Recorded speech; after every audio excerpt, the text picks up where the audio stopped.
Today we're going to assemble a raised garden bed which is made from a kit set. So the bed's already cut out and the pieces just interlock. The advantage of these is you need very few tools to assemble them. In fact, all you need is a hammer and a level. So the first thing to do is to site our garden bed. Now I'm going to site our garden bed over here.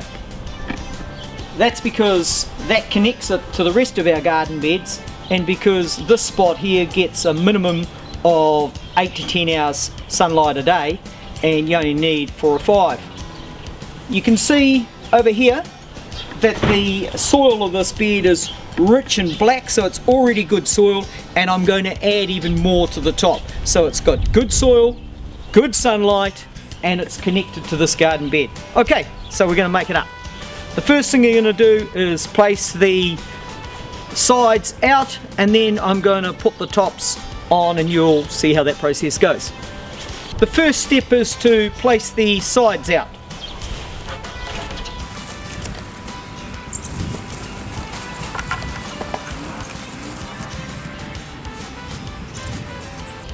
The next step is to put the ends on.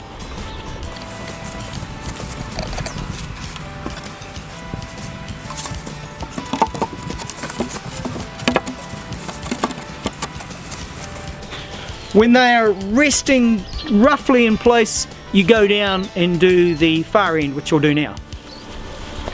The next stage is to take your hammer and gently tap it down so that the ends sit flush. Work your way around.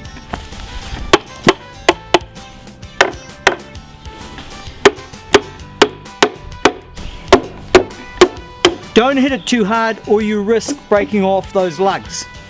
Okay, so that's our bed completed. The next stage of this process will be preparing the soil. The next stage of this process is preparing the soil. There's 3 parts to it.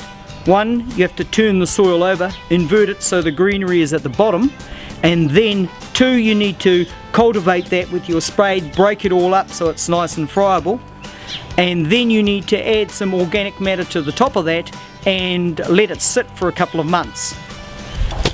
After it's sat for a couple of months, this is what it will look like.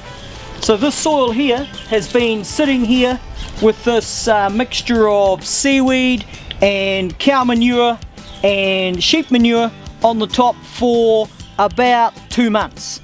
And you can see when you break it all up how rich and friable that is. And that soil there has gone from 20 centimetres deep with the addition of the organic matter to about 60 centimetres.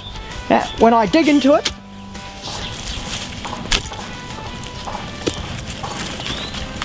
you can see how crumbly and spongy and full of worms that soil is. This is ideal for growing your vegetables.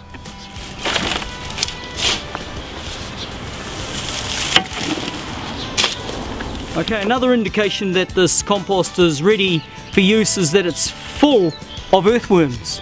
So we just add that to our bed.